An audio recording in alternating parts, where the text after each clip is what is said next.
जय हिंद साथियों, मेरा नाम है प्रभाकर और आज हम देखेंगे कक्षा 10 के विज्ञान का दूसरा चैप्टर। यह दूसरा लेक्चर है और इसके पहले वाले लेक्चर में हमने पढ़ा था अम्ल, क्षार एवं लवण।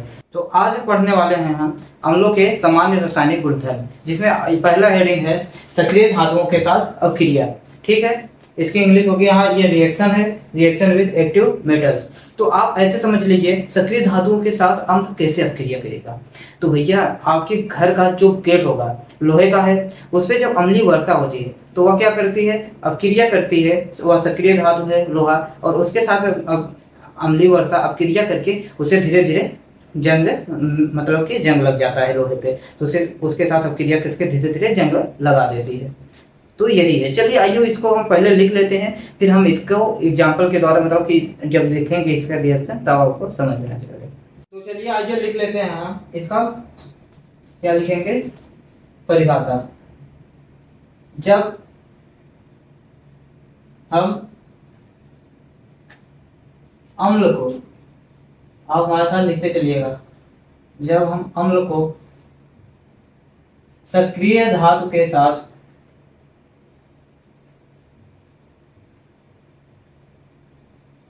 सक्रिय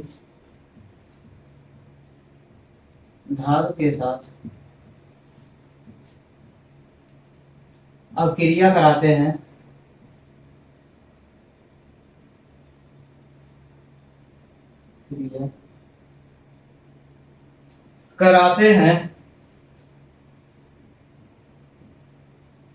तो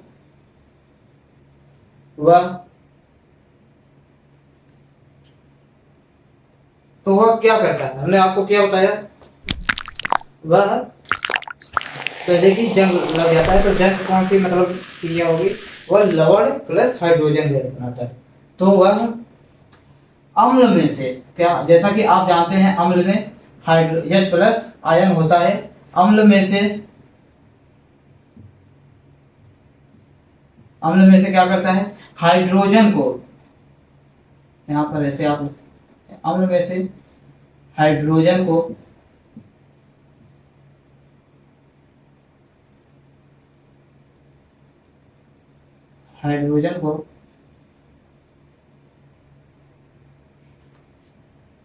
विस्थापित करके, क्या, विस्थापित करके लवण तथा हाइड्रोजन गैस का, हिंदी में लिखिए, क्या, hydrogen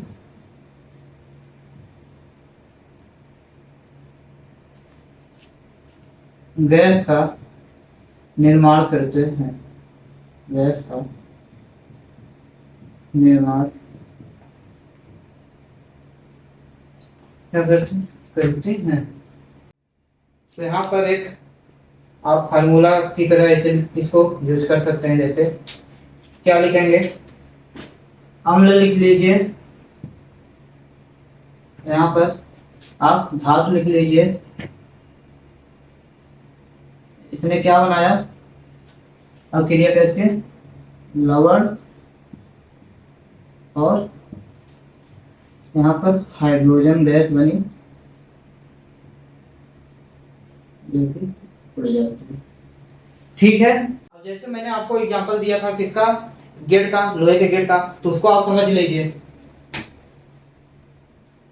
iron plus hydrogen sulphate, क्या, हाइड्रोजन सल्फेट। तो ये क्या बनेगा, यह बनेगा, पहले तो यहाँ पर हाइड्रोजन गैस निकल रहा है तो हाइड्रोजन गैस निकल ही जाएगा, यहाँ पर गैस। ये इसको नहीं लिखेंगे तो भी चलेगा क्योंकि आप यहाँ पर तिल लगा दिए। ठीक है, और क्या बनेगा, हाइड्रोजन गैस निकल गया तो क्या बनेगा, आयरन सल्फेट। ठीक है, आयरन सल्फेट। ये है आपका लोहे का गेट वाला जो मैंने आपको बताया था, वही क्या करता है, यहाँ पे जंग लग जाती है। ठीक है, और एक उदाहरण आप लिख लीजिए, जैसे जिंक है, जिंक एक धातु है, यह क्या करता है, हाइड्रोजन क्लोराइड, यानी कि ये Cl के साथ क्या करता है, क्रिया करता है। यहाँ पे 2 ये Cl कर दीजिए, और फिर क्या बनाता है यह, पहले तो क्या बनाएगा, H2, जो कि निकल जाएगी। फिर क्या बचा, जिंक क्लोराइड, ठीक है, जिंक क्लोराइड, यहाँ से 2 लगा दीजिए, बैलेंस हो जाएगा। यहाँ भी 2 लगा दीजिए, बैलेंस हो जाएगा, ठीक है। यह 2 है और यह जेड है। आप इसको देख लीजिए और समझ लीजिए, जो ना समझ में आए पूछ लीजिए। अब रियल लाइफ एग्जांपल ये आयरन वाला है, समझ लीजिए कि जब ये अम्लीय वर्षा होता है, गेट पे अम्लीय वर्षा होती है तो वह लोहे का गेट क्या होता है, उसमें जंग लग जाता है। बेसिकली इतना ही है, कुछ नहीं है। और हाइड्रोजन गैस वो बन के उड़ जाती है, जो कि प्रोडक्ट में बनता है, उत्पाद में, ठीक है। तो ठीक है, अभी आपने देख लिया क्या, जब अम्ल धातु के साथ अपक्रिया करता है तो क्या बनाता है, लवण और हाइड्रोजन गैस उत्सर्जित होती है। तो अब हम देखेंगे क्या, धातु का, धातु कार्बोनेट या फिर हाइड्रोजन कार्बोनेट के साथ अम्ल का अपक्रिया। आप यहाँ पर हेडिंग डाल दीजिए, क्या लिखेंगे, धातु कार्बोनेट, कार्बोनेट या फिर धातु कार्बोनेट तथा हाइड्रोजन कार्बोनेट, क्या, हाइड्रोजन कार्बोनेट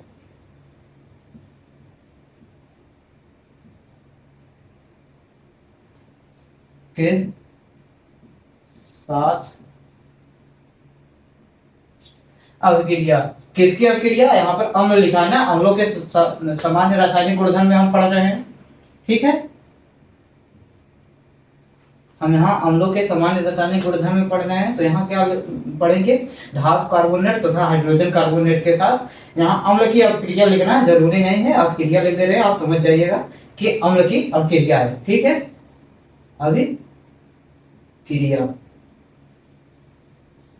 और एक बात आप जान लीजिए, क्या, ये हाइड्रोजन कार्बोनेट को क्या बोलते हैं, बाइकार्बोनेट। हाइड्रोजन कार्बोनेट को क्या बोलते हैं, बाइकार्बोनेट। अब हम इसकी जगह बाइकार्बोनेट का यूज करेंगे, ठीक है। तो होता क्या है, धातु कार्बोनेट तथा या फिर हाइड्रोजन कार्बोनेट के साथ जब अम्ल अपक्रिया करता है तो क्या करता है, अम्ल जब अपक्रिया करता है तो वह लवण बनाता है, कार्बन डाइऑक्साइड बनाता है और जल बनाता है। कार्बन डाइऑक्साइड गैस बनाता है, ठीक है, और जल बनाता है। तो आइए लिख लेते हैं, जब धातु कार्बोनेट तथा धातु कार्बोनेट तथा बाइकार्बोनेट, बाइकार्बोनेट के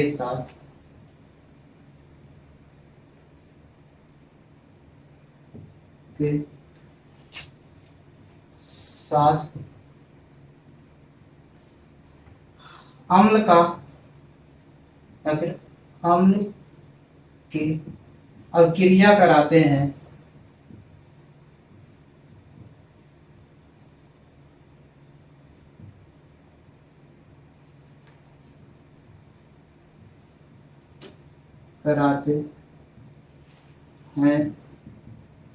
तो लवण, कार्बन डाइऑक्साइड,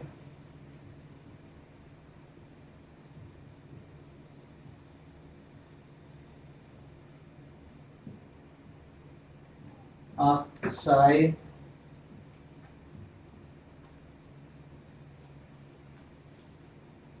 कार्बन डाइऑक्साइड तथा जल बनता है, जल बनता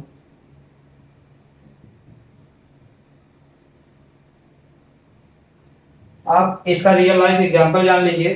क्या होता है जब बेकिंग सोडा होता है, जो खाने वाला सोडा होता है, उसमें आप जब नींबू का रस डालेंगे तो आप क्या देखेंगे, उसमें से फिज फिज करके क्या बुलबुले निकलेंगे। ठीक है, तो ठीक है दोस्तों, अभी जो मैंने यहाँ पर आपको ये डिफिनीशन लिखाया है, इसका हम निचोड़ एक लाइन में समरी लिख लेते हैं। आइए देखते हैं। यहाँ डिफिनीशन में देख लीजिए क्या है। धातु कार्बोनेट या फिर बाइकार्बोनेट है, उसके साथ अम्ल अभिक्रिया कर रहा है, लवण, कार्बन डाइऑक्साइड और जल बना रहा है। तो आप ये ऐसे लिख लीजिए, क्या, धातु कार्बोनेट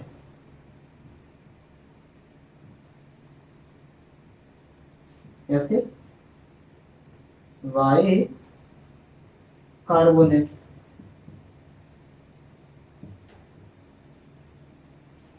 प्लस क्या होगा, अम्ल, और क्या बनाएगा, लवण और कार्बन डाइऑक्साइड बना रहा है, प्लस CO2, जगह कम होने के कारण लिख दिए, और प्लस जल, यहाँ जल चाहे लिख दिए चाहे H2O। ठीक है, अब जो हम आपको जैसे कि बता दें कि जब आप बेकिंग सोडा लेते हैं, रियल लाइफ एग्जाम्पल, जब आप बेकिंग सोडा लेते हैं और उसमें नींबू का रस डालते हैं, तो वह क्या करता है, फिज करके बुलबुले छोड़ता है। ठीक है, आइए उसे हम लिख लेते हैं यहाँ जैसे में, आपको बहुत ही अच्छी तरीके से समझ में आ जाएगा। यहाँ पर आप लिखिए जैसे, आप हमारे साथ लिखते चलिए। जैसे हम लिख लेते हैं,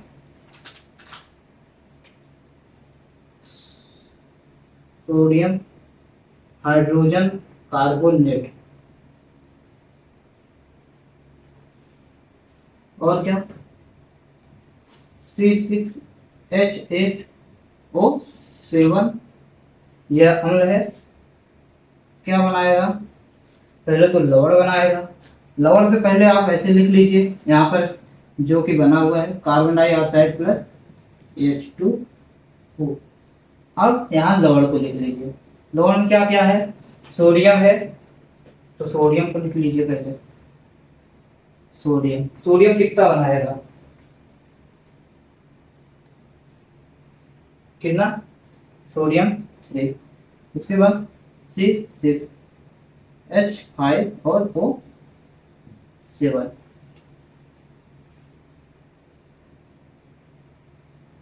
इसे क्या बोलते हैं, इसे बोलते हैं सिट्रिक अम्ल। ये अम्ल तो है, आप पूछेंगे भैया ये अम्ल तो है, लेकिन ये कौन सा अम्ल है, ये है सिट्रिक अम्ल। ठीक है, यहाँ पर लिख लीजिए क्या, सिट्रिक अम्ल। क्या है, ये है बेकिंग सोडा, ये भी जान लीजिए आप, ये क्या है, बेकिंग सोडा यानी खाने वाला सोडा, बेकिंग सोडा। और ये है सिट्रिक अम्ल। हमने कहा ना, ये आप जब उसमें नींबू का रस डालते हैं तो नींबू के रस में यही होता है, नींबू में सिट्रिक अम्ल ही होता है। चलिए ठीक है, अब एक एग्जाम्पल हम और देख लेते हैं। ये वाला थोड़ा सा आपको बड़ा लग रहा होगा, तो उससे छोटा वाला एग्जाम्पल देख लेते हैं। सोडियम कार्बोनेट, क्या, सोडियम, ये सोडियम हाइड्रोजन कार्बोनेट इसको बोलो, या फिर सोडियम बाई कार्बोनेट, कार्बोनेट एक ही बात है। यहाँ हाइड्रोजन कार्बोनेट को ही हमने यहाँ पर बाई कार्बोनेट बोला है, और यहाँ पर आप सोडियम कार्बोनेट को देख लीजिए, सोडियम कार्बोनेट प्लस अम्ल, अम्ल के साथ हम क्रिया कराना है। आप अम्ल में आपको सबसे पहले, अगर कोई अम्ल का नाम लेता होगा तो आपको सबसे पहले क्या याद आता होगा, HCl। तो आपको सबसे पहले क्या याद आएगा, HCl। HCl हम क्रिया करा देते हैं इसकी, ये बनाएगा सोडियम क्लोराइड, और क्या बनाएगा, यहाँ सोडियम 2 मतलब N2 रहेगा,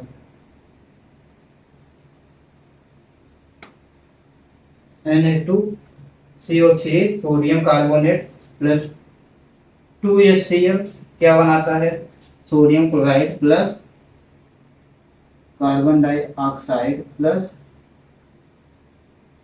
क्या, H2O। आप अगर बैलेंस करना चाहें इसको, ये वाला थोड़ा सा बड़ा लग रहा है, इसको भी करना चाहें तो कर लीजिए, लेकिन अगर इसको करना चाहें तो कर लीजिए। सोडियम 2 है, यहाँ पे 2 कर दीजिए। यहाँ पर 2 क्लोरीन है, 2 क्लोरीन हो गया। कार्बन यहाँ पर 1 है, 1। ऑक्सीजन 3 है, 3। ठीक है, तो ठीक है, नीचे वाला बैलेंस हो गया। अब हम ऊपर वाला बैलेंस कर लेते हैं। क्या करेंगे, यहाँ पर आप 3 लगा दीजिए। ये इससे ना दिख रहा हो तो ब्लैक वाला हम यूज कर लेते हैं। यहाँ पर आप 3 लगा दीजिए, यहाँ पर भी आप 3 लगा दीजिए, और यहाँ पर भी आप 3 लगा दीजिए। देखिए क्या बैलेंस हो गया, 3 N, 3 N। कार्बन देख लीजिए, 1 और 6, 7, 3 और 6, 9। क्या बैलेंस है, हाँ बैलेंस है, क्योंकि 6 है और ये यहाँ 3 का मल्टीप्लाई होगा, 3 है, तो 6 3 9 है, 6 और 3 9 है। ठीक है, बैलेंस है कार्बन भी। अब ऑक्सीजन देख लीजिए, ऑक्सीजन कितना है, 3 3 के 9 ना, 9 और 7 16। यहाँ पर क्या है, 7 है, उसके बाद 3 दूनी 6, 7 और 6 कितना हो गया, 13, 13 और 3 16, 3 3 1 के 3। ऑक्सीजन वहां भी बैलेंस है। अब बचा क्या, लास्ट हाइड्रोजन। हाइड्रोजन एक 3 हाइड्रोजन, ये 3 3 1 के 3, 3 हाइड्रोजन प्लस 8 हाइड्रोजन, 8 3 11 हाइड्रोजन। और इस तरफ कितना हाइड्रोजन है, 5 5 और 3 दूनी 5, सॉरी 3 3 दूनी 6, 6 5 11, मतलब मल्टीप्लाई की जगह ऐड कर दिए थे हम वहां पे। ठीक है, पूरा बैलेंस है। हमने आपको बैलेंसिंग में बताया था, सबसे पहले धातु को बैलेंस करो जैसे कि सोडियम, फिर उसके बाद आधार बैलेंस करो, उसके बाद ऑक्सीजन, उसके बाद हाइड्रोजन। ठीक है, ये बैलेंस हो गया, नीचे वाला बैलेंस हो गया। ये आपको समझ में आ गया, अगर ना आया हो तो पूछ लीजिएगा। तो ठीक है दोस्तों, अभी आपने क्या देखा, अभी आपने देखा कि अम्ल को जब हाइड्रोजन कार्बोनेट के साथ मिलाते हैं तो क्या लवण, जल और कार्बन डाइऑक्साइड निकालता है। अब हम देखेंगे कि अम्लों के साथ धात्विक ऑक्साइडों की अपक्रिया। जब अम्ल धात्विक ऑक्साइडों के साथ अपक्रिया करता है तो क्या बनाता है, तो वह लवण और जल बनाता है। आप अगर चूने पर कोई भी अम्ल डालेंगे तो वह क्या करता है, वह धुएं के रूप में कुछ लवण बनाता है, जो कि धुएं के रूप में उड़ जाता है और जल बच जाता है। तो आइए इसको हम लिख लेते हैं। तो आप पहले हेडिंग डाल लीजिए। तो आप पहले हेडिंग डाल लीजिए, अम्लों के साथ धात्विक ऑक्साइडों की अपक्रिया। चलिए हम इसकी परिभाषा को लिखते हैं। जब अम्लों को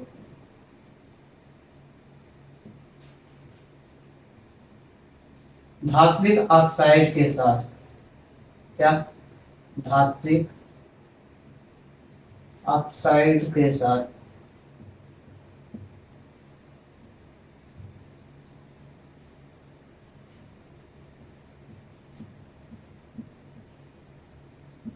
क्रिया कराते हैं, क्या क्रिया कराते हैं, तो लवण तथा जल बनता है। लवण तथा, ये इसकी डिफिनीशन है, लवण तथा जल बनता है, जल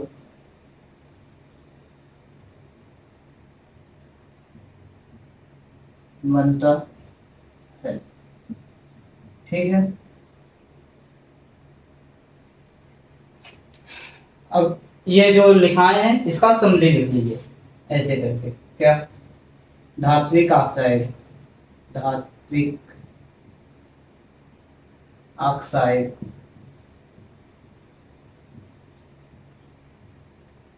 क्या करेगा, प्लस में अम्ल क्या करेगा, लवण बनाएगा प्लस जल बनाएगा। आइए जो अभी हमने आपको बताया उसको यहाँ पर एग्जाम्पल के रूप में बता देते हैं। जैसे आप इसको जल्दी जल्दी थोड़ा लिखने का कोशिश करिए, उम्मीद करते हैं आप लिख लेते होंगे। तो लिख लीजिए, फिर हम इसका उदाहरण बताएं। क्या होता है? कैल्शियम ऑक्साइड चूना, 2 कैल्शियम ऑक्साइड प्लस इस पे आप डालिए HCl, ये HCl है 2, ठीक है, HCl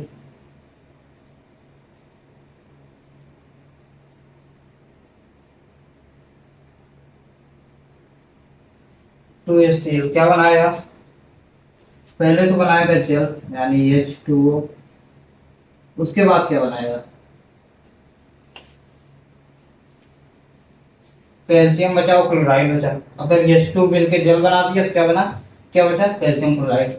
क्या बनाएगा? कैल्शियम क्लोराइड, 2 कैल्शियम, दो दो क्लोरीन, दो क्लोरीन। ठीक है, ये बैलेंस हुई है। और ये है आपका क्या? चूना। ये है चूना जो भी हम आपको बता रहे थे।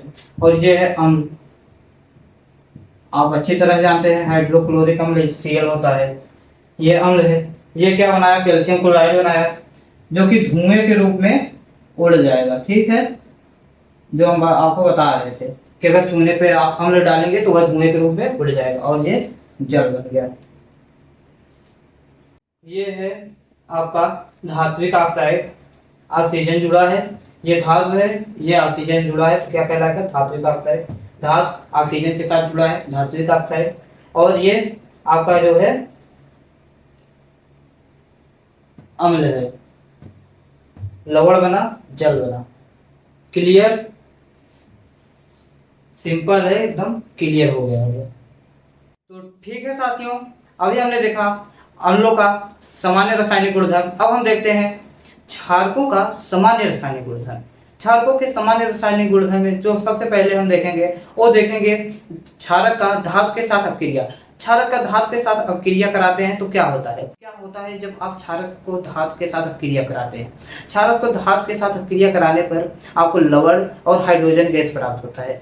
जैसे कि प्रयोगशाला में सबसे पहले ऐसे एक रियल लाइफ एग्जांपल में आप समझ लीजिए। एक आप अपने अगर आप प्रयोगशाला में गए हैं और प्रयोग किया हुआ है तो उससे आप समझ पाएंगे, अच्छी तरह से समझ पाएंगे कि जब जिंक को सोडियम हाइड्रोक्साइड के साथ क्रिया कराते हैं तो क्या मिलता है? Sodium zinc oxide plus hydrogen gas. आइए हम इसकी परिभाषा लिख लेते हैं। जैसे क्षारक का धातु के साथ क्रिया कराते हैं तो क्या होता है? यहाँ हम लिखेंगे जब हम हम ही आप कराते हैं क्रिया। तो जब हम प्रयोगशाला में, ऐसे आप लिख लीजिए, जब हम क्षारक को धातु के साथ अभिक्रिया कराते हैं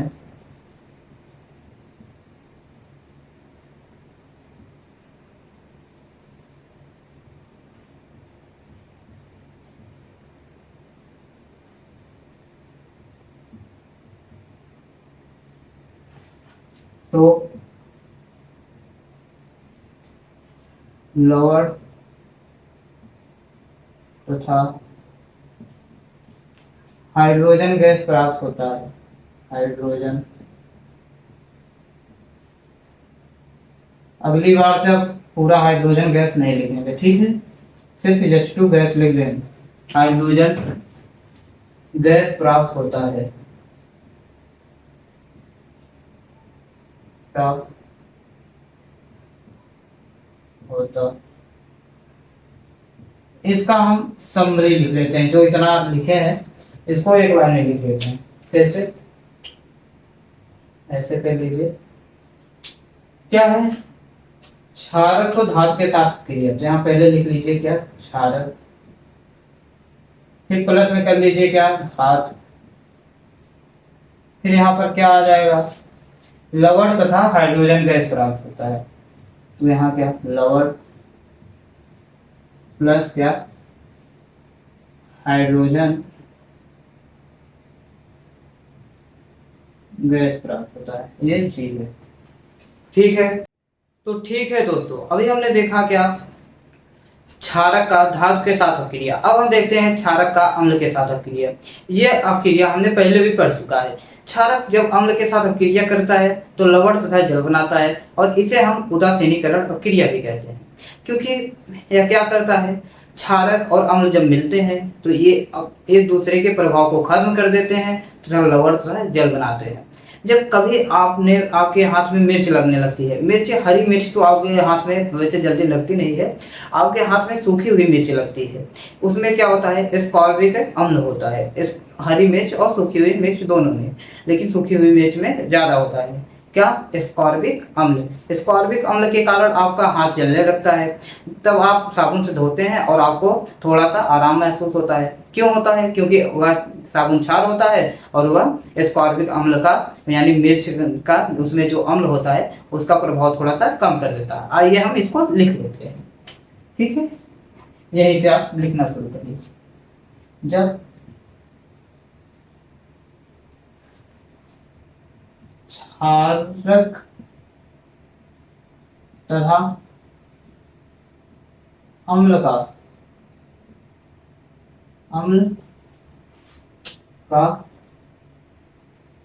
अपक्रिया होता है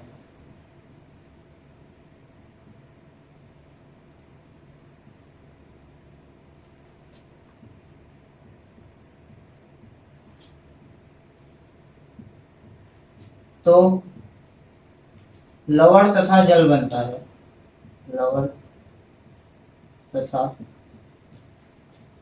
जल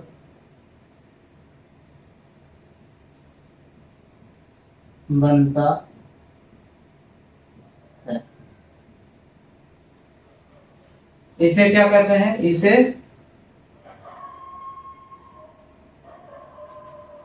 उदासीनीकरण अपक्रिया भी कहते हैं, उदासीनीकरण अपक्रिया भी कहते हैं।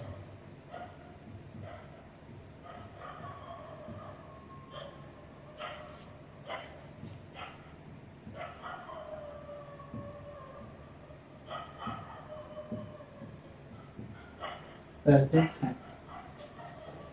ये जो हमने आपको लिखा है इसका समरी लिख लीजिए एक लाइन में। क्या लिखेंगे समरी में, समरी में आप लिख लीजिए क्षारक प्लस अम्ल क्या बनाते हैं, लवण तथा जल। ठीक है, तो आप क्या लिखेंगे, जैसे लिख लीजिए, जैसे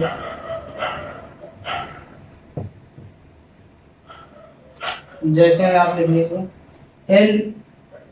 LaOH, यह क्या है, क्षार है, प्लस HCl, क्या बनाते हैं, लवण यानी NaCl प्लस H2। ठीक है, उम्मीद करता हूँ ये आपको समझ में आ गया होगा।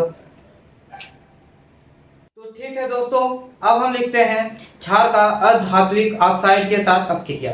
आप पूछेंगे भैया इसकी जरूरत क्यों पड़ती है, इसकी जरूरत सबसे ज्यादा कहाँ पड़ती है, आप जान लीजिए। इसकी जरूरत सबसे ज्यादा वहां पड़ती है जैसे जहां बड़ी बड़ी फैक्ट्री होती हैं, वहां से कार्बन डाइऑक्साइड गैस निकलती है उनकी चिमनियों से, तो उसे जब हम सोडियम हाइड्रोक्साइड से क्रिया कराते हैं, मतलब कि क्रिया कराते हैं या फिर उससे प्रवाहित कराते हैं उसके विलयन से, तो हमें मिलता है सोडियम कार्बोनेट तथा जल।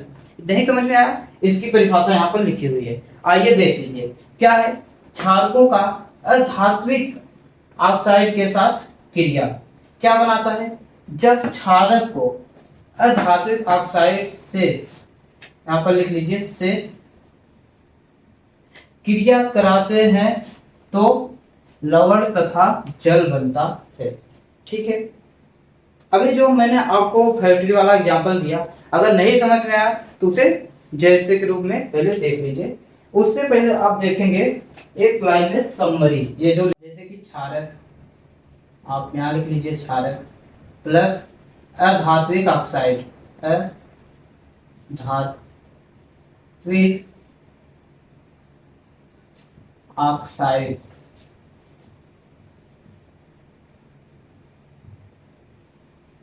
और ये क्या बनाते हैं?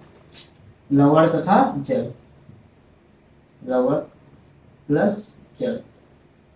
तो ये जो इतना था, दो लाइन का जो भी था वो एक लाइन में हो गया।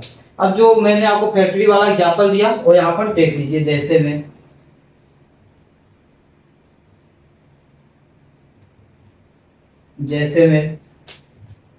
आप देख लीजिए क्या, सोडियम हाइड्रोक्साइड से क्या किया, कार्बन डाइऑक्साइड, जो कि एक मतलब कि खतरनाक गैस होती है हमारे वातावरण के लिए। तो वातावरण को साफ करने के लिए ये प्रक्रिया की जाती है। कार्बन डाइऑक्साइड बड़ी बड़ी फैक्ट्रियों की चिमनियों से निकलता है। ये क्रिया करते हैं तो क्या मिलता है हमें? सोडियम कार्बोनेट, सोडियम कार्बोनेट, जो कि वॉशिंग पाउडर है, यानी कपड़ा धोने वाला powder, soda washing powder, AOWDER, washing powder. ठीक है, वॉशिंग पाउडर प्लस क्या बनाएगा? H2O। ठीक है, उम्मीद करता हूँ ये आपको अच्छी तरह से समझ में आ गया होगा।